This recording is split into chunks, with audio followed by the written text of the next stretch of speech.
Salutations à tous. Donc aujourd'hui, nous allons encore aller dans le livre, donc dans Bible, Kalatambale, et dans le livre de Mienge, c'est-à-dire les psaumes. Nous allons aller page 359, dans le psaume 66, à partir du verset 4 jusqu'au verset 15. Donc ce psaume-là a pour titre « Louange à l'Oba, le libérateur par son verbe ». Effectivement, le personnage qui va s'adresser à nous est un personnage qui est véritablement impliqué dans les psaumes, puisque les psaumes, ce sont les chants traditionnels et combats spirituels. Et ce personnage, c'est Tondo, c'est le roi Tondo, celui qu'ils ont appelé David dans les Bibles actuelles. Et c'est un personnage qui est exceptionnel. C'est un guerrier spirituel, c'est un homme qui a choisi de porter une immense responsabilité, d'être donc roi de Tombouani-Bila, roi à Longanapi, Jérusalem. Et c'est quelqu'un qui a manifesté beaucoup d'amour, en fait. Il avait un niveau spirituel qui captait, en fait, les très hautes fréquences. Et dans les psaumes, il y a des passages qui sont vraiment extraordinaires. Et on va découvrir ensemble une partie donc, de son discours et on va pouvoir ressentir à quel point il était imprégné de l'amour du Verbe, en fait. Dans le verset 4, on nous dit ceci. « Tous ceux connus de la terre se prosternent devant la manifestation de ta grandeur et chantent en ton honneur, point virgule. Ils chantent ton nom, point. » Et il y a pause après. Et dans ce psaume 66, ce qu'il faut comprendre, c'est que la version que nous allons lire là, qui est la version authentique, n'a rien à voir avec la version des Bibles actuelles. Et on va le découvrir au fur et à mesure de l'exhortation. Et déjà, dès là, ce verset 4, on sent déjà l'émotion de cet homme spirituel. On sent déjà la puissance. Parce qu'il va dire quelque chose qui concerne en fait une généralité. Voilà. Ce que un homme spirituel ressent en fait dans la généralité. Tous ceux connus de la terre se prosternent devant la manifestation de ta grandeur. Donc déjà, les mots qui sont utilisés sont des mots d'une puissance spirituelle qui montre que il y a une connexion, il y a une alliance, il y a une connexion avec ce qui n'est pas du visible. Parce que là, il ne va pas dire se prosterne devant toi. Il ne va pas dire se prosterne devant, devant une personne, en fait. Il est déjà dans des très hautes fréquences. Se prosterne devant la manifestation de ta grandeur et chante en ton honneur. Parce qu'effectivement, lui, c'est ce qu'il fait déjà lui-même. Lui-même déjà se prosterne. Et en plus, comme nous le savons, Tondo, c'était un grand chanteur, un grand musicien, un grand danseur. C'est-à-dire, c'était quelqu'un qui prenait plaisir à célébrer la manifestation de cette grandeur qu'il ressentait pour l'Oba. Donc déjà, il établit quelque chose de solide, un fondement. Tous ceux connus de la terre. Ça veut dire qu'il sait que tous ceux connus de la terre ont, on va dire, une même façon de faire. Et oui. Il n'y a pas, c'est pas comme dans les religions, chacun amène sa manière à lui de vouloir prier ce en quoi il croit. Là, il montre que tous ceux connus fonctionnent de la même manière. En fait, ont un seul fondement qui est posé. Et on va développer, parce qu'il va nous expliquer cela, il va rentrer en profondeur pour nous révéler ce qu'il y a dans ces fréquences que lui captait à cause de son niveau spirituel, à cause de son amour pour le Verbe. Donc, Tondo, dans ce chapitre 66, comme dans beaucoup de psaumes, c'est une prière consciente qu'il est en train de faire. C'est pour ça que la fin de ce verset 4 nous dit « pause ». Parce qu'en tant que roi, il lui arrivait de devoir poser la prière et ensuite de pouvoir gérer ce qu'il devait gérer et de revenir à la prière. Parce que la prière, c'est une conversation consciente, ce n'est pas une récitation. Et il le montre déjà lui-même dans cet écrit, comment on vit la relation, comment on vit la prière, c'est-à-dire la conversation consciente. Donc, il était conscient qu'il s'adressait au Créateur. Donc, il décrit en gros le stade d'un initié. Voilà ce qu'il décrit en fait, déjà là, quand il dit tous ceux connus. Il décrit comment un homme spirituel voit les choses, on va dire, en tant qu'homme spirituel. Donc, après cette pause, on passe dans le verset 5. Venez et contemplez les manifestations des œuvres, de la manifestation de la volonté de l'Oba, point d'exclamation. Son verbe est puissant en tout temps et même lorsqu'il agit sur les fils de moto, point. Donc, là, on va dire, il encourage.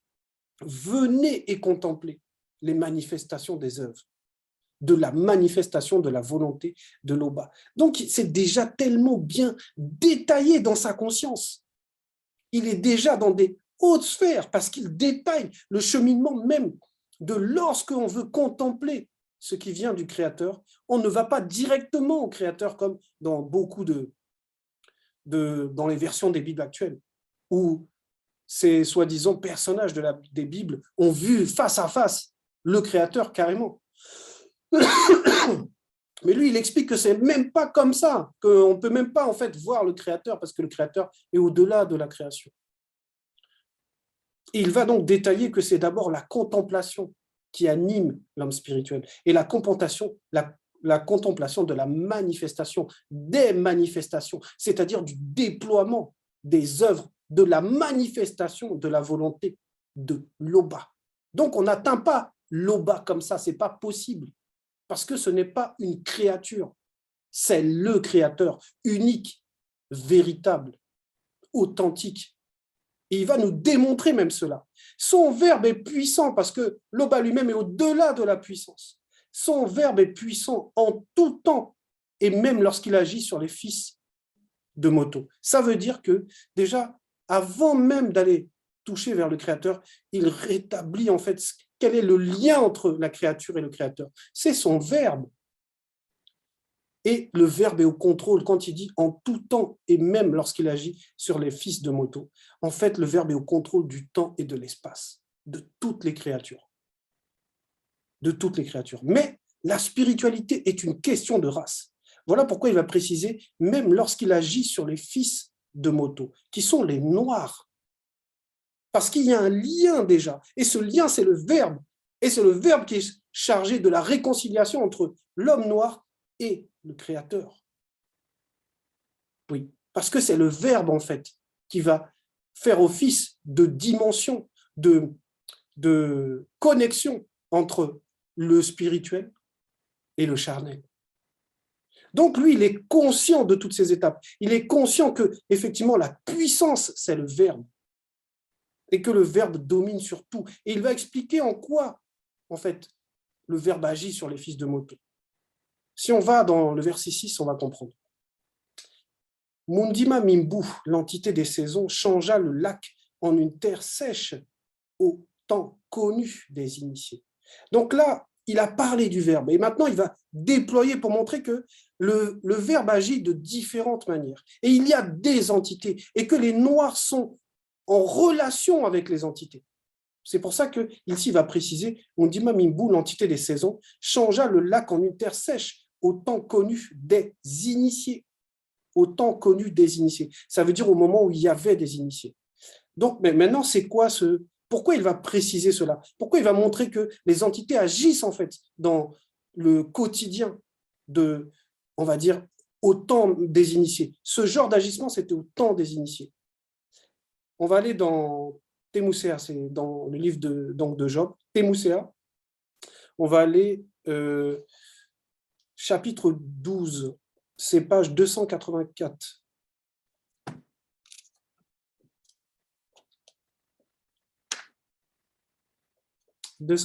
Chapitre 12, au verset 15. Le verset 15 et 16, on va comprendre. Verset 15 nous dit ceci, quand Mundima Mimbu, l'entité des saisons, retient la pluie, virgule, la sécheresse est là, point, virgule. Donc là, voilà, c'est l'explication de cet initié en chef consacré de ce roi exceptionnel qui connaît le fonctionnement des choses, qui sait comment les choses se passent dans le secret, parce que déjà, il est de la race noire et en plus, il a été établi par le spirituel. Donc, c'est ce qu'il explique en fait là, quand il dit « Mundima Mimbu, l'entité des saisons, changea le lac en une terre sèche au temps connu des initiés. » Oui, parce que il explique en fait le lien qu'il y a c'est-à-dire le fait que tout est géré en fait par le Verbe. Tout ce qui va se passer pour l'homme noir est géré par le Verbe. On va lire la suite de notre verset 15 dans Thémousséa, donc 12, verset 15. Après, donc, la sécheresse est là, pour montrer qu'effectivement, lorsqu'on retire la pluie, c'est-à-dire lorsque Mundima Bingu décide d'agir, il va se passer un événement. Et on explique pourquoi après. Mais au moment de lâcher les eaux, dans sa fureur, virgule, plusieurs territoires sont dévastés. Point. Verset 16. Le verbe de l'Oba possède la puissance et manifeste la prudence dans le visible, point virgule. Il maîtrise celui qui s'égare et celui qui égare, point. Ça veut dire que le verbe est au contrôle de tout et que lorsque les entités décident d'agir, ça peut être en représailles par rapport à l'attitude de la race noire. Quand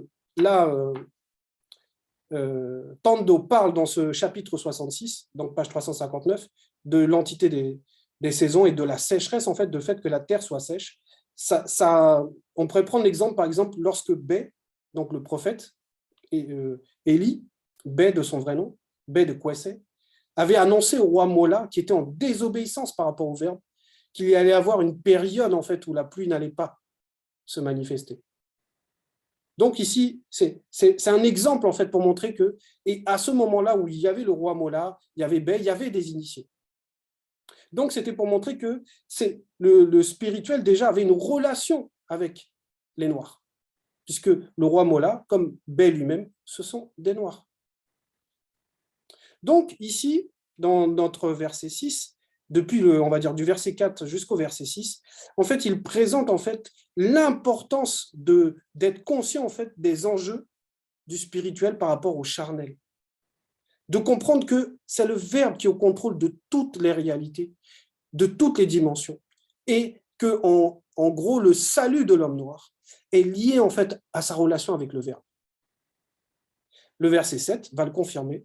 Le Verbe de l'Oba dominera toujours, virgule. Il connaît les desseins des peuples, deux points. Que les rebelles ne s'élèvent pas, point d'exclamation, avec ensuite une pause. Voilà. Donc, il établit, il montre un nouveau fondement. Voilà. Tous ceux connus de la terre, d'abord, se prosternent, c'est-à-dire, quand on aime vraiment le Créateur, on va apprendre en fait à le connaître à travers son verbe. Et ensuite, il explique qu'on rentre dans une autre fréquence où on comprend qu'en fait, le verbe dominera toujours, parce qu'il est au-delà du temps et de l'espace, et que, comme on l'a vu dans le verset 16 de Thémousséa 12, le verbe, en fait, c'est la puissance qui dirige tout. Le verbe dominera toujours, virgule. Il connaît les desseins des peuples, un peu comme Koudoumane connaissait les pensées des Blancs et sans mêler, des tracteurs qui étaient venus le questionner. Oui, parce que on ne peut pas. Le verbe est au-delà de la dimension même du spirituel. Le verbe, c'est ce que Tondo en fait essaye d'expliquer là. C'est la puissance et c'est au-delà même. Ça veut dire que c'est le directeur, c'est celui qui dirige, un peu comme Moutate dit, guide, intronise, initie, guide, initie et intronise, pardon. Oui. Le verbe de l'Oba dominera toujours. Il connaît les desseins des peuples. Que les rebelles ne s'élèvent pas. Que les rebelles ne s'élèvent pas. Donc là, il explique bien qu'il faut faire très attention au verbe, que cette réalité n'est pas un jeu. Beaucoup on va dire, ne comprennent pas en fait l'importance de l'homme noir en fait dans cette réalité. Parce que quand on dit le verbe de l'Oba dominera toujours, ça veut dire que quand le verbe décide de donner la domination à quelqu'un, cette domination ne cessera pas en fait, à moins que le verbe retire cette domination à la personne.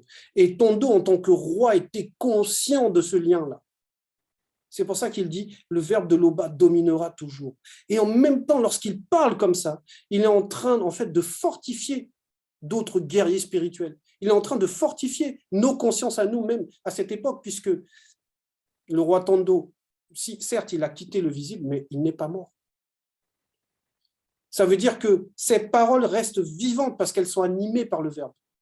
Son état de conscience que nous pouvons ressentir là, à cet instant, c'est l'état de conscience d'un grand guerrier spirituel qui est conscient, en fait, que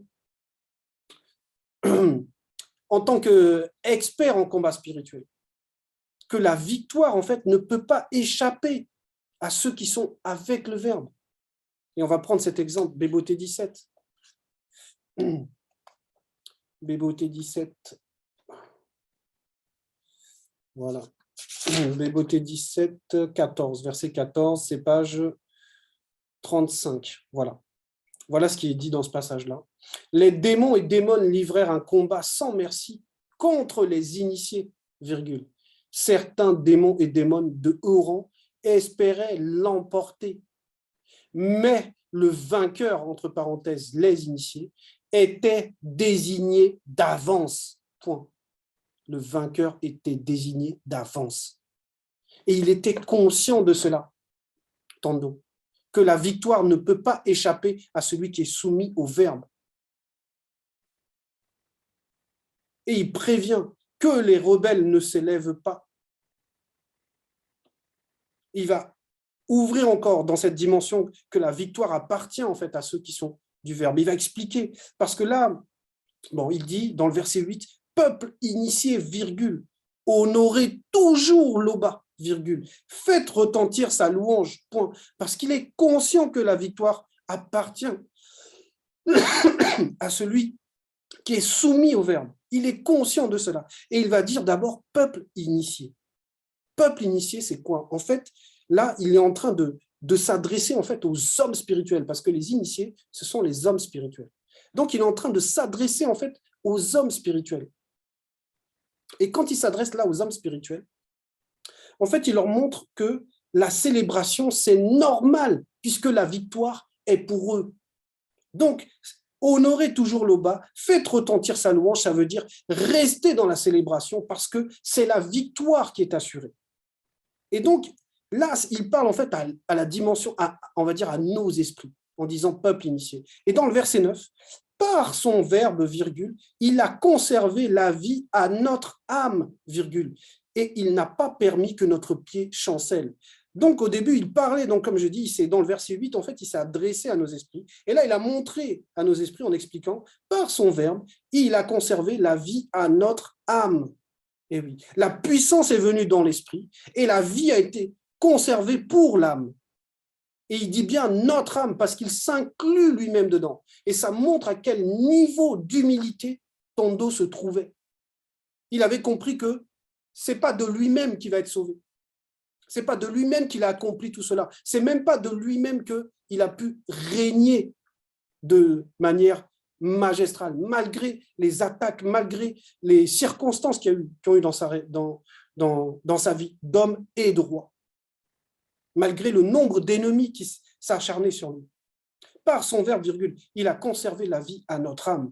À notre âme, effectivement. Il aurait pu dire à nos âmes, mais il montre en fait que chacun, en s'adressant à l'esprit, en fait, il montre que c'est l'âme en fait qu'on a protégé, c'est l'enfant qu'on a protégé. Et il n'a pas permis que notre pied chancelle, et là il montre qu'on a donné le pouvoir au corps. Donc il y avait l'esprit qui va être dans le verset 8, peuple initié, les initiés ce sont les hommes spirituels. Ensuite, l'âme qui est protégée dans le verset 9, et enfin le corps aussi, à qui on a donné la victoire. Pourquoi? Parce qu'il est dit ici, il n'a pas permis que notre pied chancelle. Voilà, le pied, en fait, c'est ce qui va nous permettre d'avancer, en fait. Ça veut dire que notre marche a été conforme au Verbe, que pendant notre marche, même s'il y a eu des circonstances, nous n'avons pas chuté. Voilà ce qu'il est en train de dire, parce que c'est ça réellement l'homme spirituel, c'est celui qui ne chutera pas. Et là, en plus, il fait référence à ce qui s'est passé dans Bébotédi 3, 15, lorsque Moutatedi avait donné la prophétie entre la progéniture, on va dire, de Mouto et celle on va dire, du serpent dragon via Satan, en fait. Que, en fait, le monde occulte allait essayer de contrarier nos pas, contrarier les pas des initiés, en fait, jusqu'à un temps connu. Parce qu'effectivement, la victoire n'est pas pour eux. Et c'est ça dont il était conscient. C'était sa force réellement. Il était conscient, lui, en tant que guerrier spirituel, que de par son expérience, de tout ce qu'il a vécu, qu'effectivement, c'est le Verbe qui domine.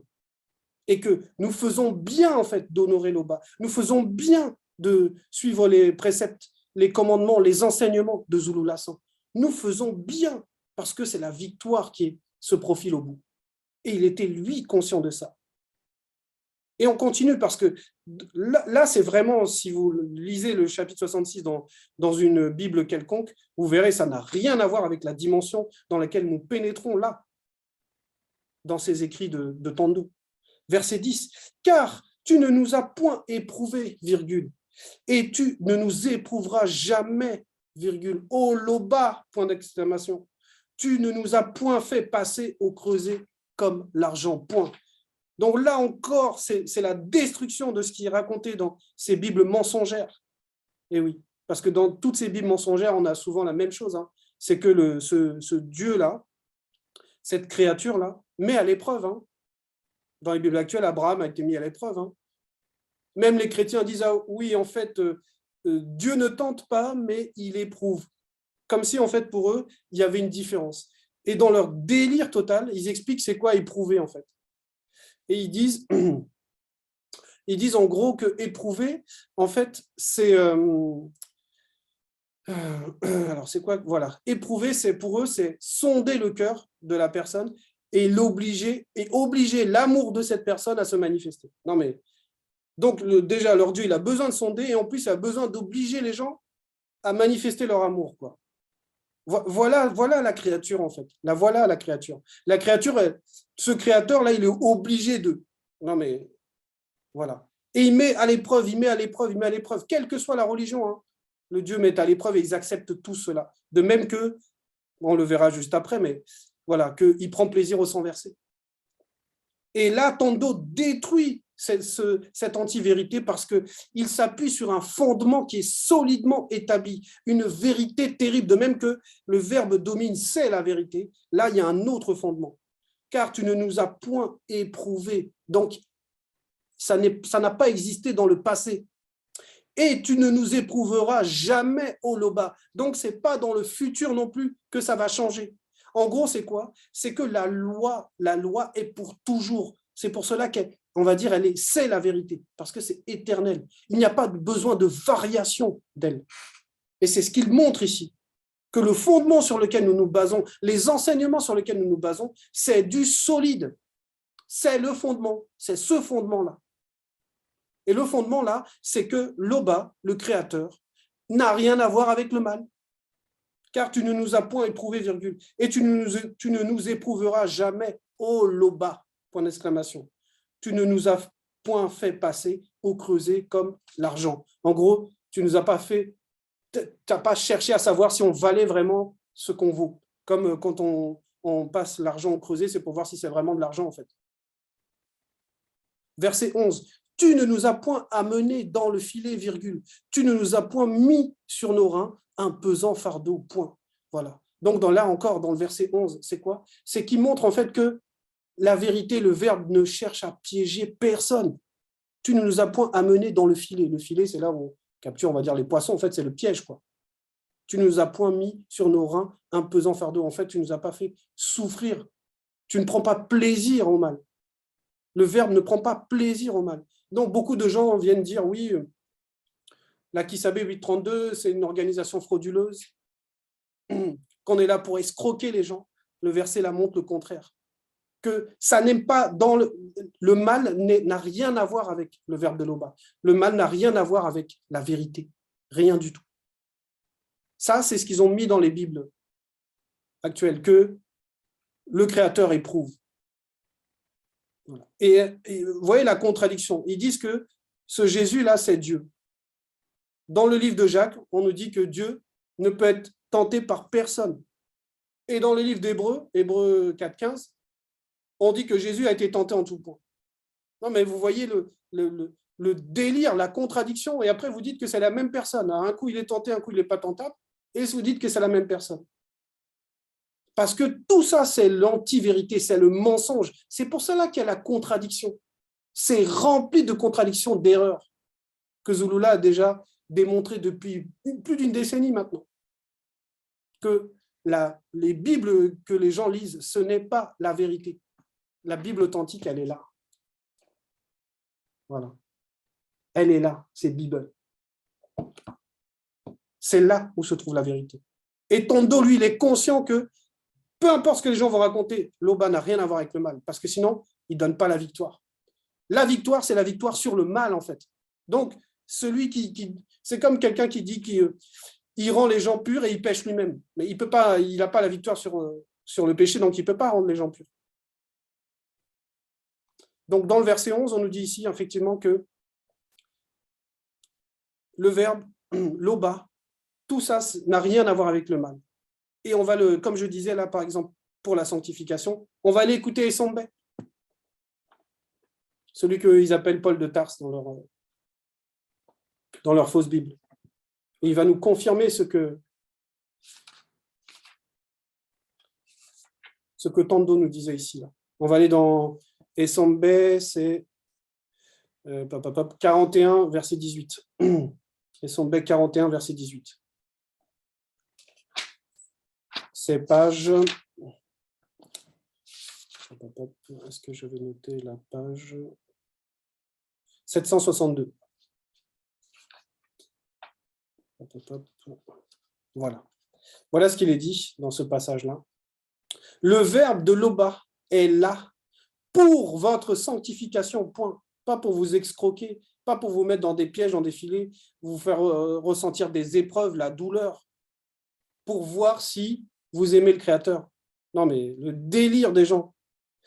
C'est afin que vous vous absteniez de l'impudicité, point virgule, et que chacun de vous, entre parenthèses, esprit, sache contenir son âme et son corps dans la sainteté et l'honnêteté, virgule, sans vous livrer à une convoitise passionnée de l'âme, virgule, comme font les non-initiés, virgule, les blancs et les sans-mêlés, qui ne connaissent pas l'Oba, point. Là, tout est clair. C'est clair. Verset 12. Tu n'as point donné aux hommes le pouvoir sur nos esprits. Point virgule. Nous n'avons point été passés par le feu et par l'eau. Point. Mais tu nous en as préservés par ton verbe et tu nous as donné l'abondance. Point. Et il parle même au passé, en fait. Il explique ces choses en utilisant le passé pour montrer que la bénédiction, elle est là depuis très longtemps parce que le Verbe veille sur son peuple, contrairement à ce que beaucoup de gens pensent. Le Verbe veille. Donc là, ici, il dit, tu n'as point donné aux hommes le pouvoir sur nos esprits d'initiés. Mais c'est tellement beau ce qu'il dit, parce que ça confirme ce qu'on vient de lire dans le passage des Sambais, en fait. Puisque le verbe est là pour la sanctification. Et il y avait bien cette parenthèse, esprit, vous là, c'était esprit, pour montrer que quand le verbe, quand la personne est fidèle spirituellement au verbe, le pouvoir, il est déjà là en fait. Donc, personne n'a le pouvoir sur le verbe. Donc, l'homme spirituel, c'est pour ça qu'on dit que l'homme spirituel ne peut être jugé par personne. Parce que c'est le verbe qui est avec lui. Tu n'as point donné aux hommes le pouvoir sur nos esprits d'initiés. C'est exactement ce que le véritable Christ Koudoumane Moula avait dit à Kéti, c'est-à-dire celui qu'eux appellent Pilate. Tu n'as aucun pouvoir sur mon esprit. Et oui. C'est pour cela que même tout à l'heure, quand je disais qu'il s'adressait à nos esprits Tondo en disant peuple initié, et il montrait après que par l'esprit en fait qu'on avait donné la vie à l'âme, c'est-à-dire qu'on a conservé l'âme et on avait donné le pouvoir aussi au corps, c'est-à-dire la victoire. C'est exactement ça en fait. C'est exactement ce qui se passe ici. Tu n'as point donné aux hommes le pouvoir sur nos esprits d'initiés. Et oui, il peut y avoir le pouvoir sur la chair, mais impossible que ça soit sur l'esprit. Nous n'avons point été passés par le feu et par l'eau. Point. Qu'est-ce que ça veut dire? C'est tellement beau ce qu'il est en train de dire là. Si on rentre dans la profondeur, on va ouvrir cette fréquence. Il est en train de montrer que les initiés ne sont pas des sacrifiés. Ce ne sont pas des sacrifiés, les initiés. C'est pour ça que les tentations, ça ne vient pas on va dire, du verbe de l'Oba. C'est les démons de circonstance qui font ça. Ça veut dire qu'il n'y a pas d'injustice, en fait, dans le verbe. Le feu et l'eau, ici, vont représenter quoi? Vont représenter, en fait, qu'il n'y a pas d'issue possible. En gros, c'est la mort. Parce que quelqu'un qui tombe dans le feu, généralement, c'est la mort. Quelqu'un qui tombe dans l'eau, c'est généralement aussi la mort. Donc, le feu et l'eau, c'est des choses qui sont, on va dire, il n'y a pas d'issue possible. Et il montre que les initiés, leur esprit, eux, ont été tellement fortifiés que ce genre de passage, ce n'est pas pour eux. Donc, ils ne sont pas des sacrifiés. Verset 13. Bon, la dernière phrase du verset 12. Mais tu nous en as préservé par ton verbe. Et tu, avec le T majuscule à chaque fois, hein, tu nous as donné l'abondance. Voilà. Pour montrer que celui qui suit le verbe, celui qui est fidèle spirituellement au verbe, donc dans les trois êtres, parce que spirituellement, être fidèle spirituellement au verbe, ça veut dire que, en gros, que tous les êtres sont fidèles. Mais c'est juste l'esprit qui conduit. C'est pour ça qu'on disait qu'il faut être conduit en fait par le Mundi Musangi. Donc là, tout vient du verbe. Tu nous en as préservé par ton verbe. Donc le verbe peut faire office de châtieur, mais fait office de protecteur. Mais dans les deux cas, il ne commet jamais le mal, jamais d'injustice, pas d'escroquerie, pas de fraude.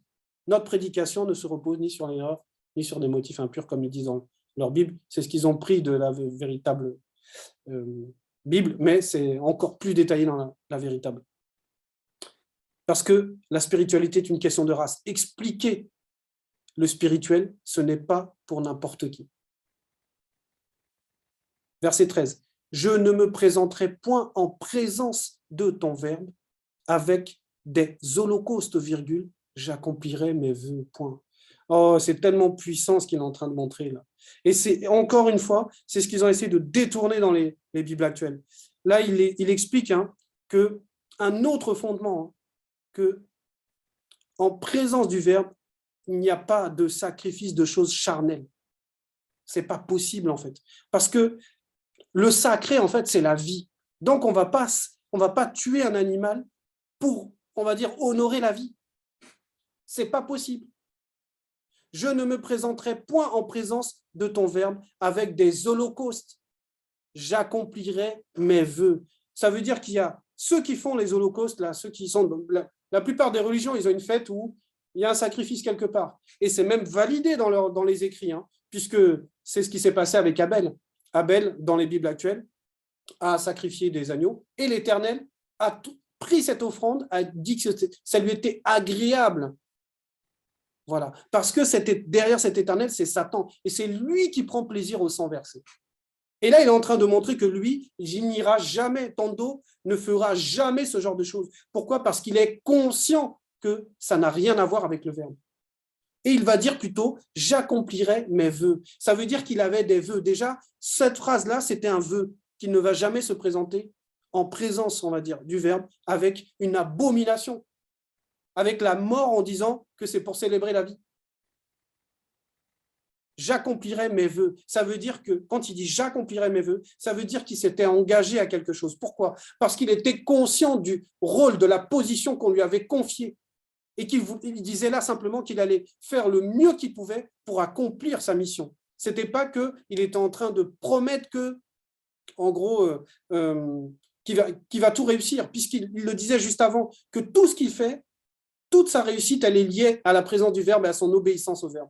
Donc, quand il dit « j'accomplirai mes vœux », c'est qu'il est conscient de la puissance qui est en lui et de son attachement profond au Verbe. Et on va voir en fait comment ça se manifeste, le « j'accomplirai mes vœux » dans le verset 14. « Pour eux, c'est-à-dire mes vœux, mes lèvres se sont ouvertes, virgule, et ma bouche les a prononcées dans ma détresse, point. » Et là, voilà la révélation de Tando. C'est que Tando, le vœu qu'il faisait, c'était de se confier au verbe de Loba. C'était ça, son vœu, de se confier au verbe de Loba. C'est pour ça qu'il parle de sa détresse, qu'il parle en tant que roi, comment les combats qu'il menait, mais qu'il s'appuyait sur le verbe. Ce n'était pas qu'il promettait des choses comme un insensé. Mais en même temps, il était conscient de la puissance que le verbe lui donnait et qu'avec cette puissance, il allait accomplir son devoir de roi.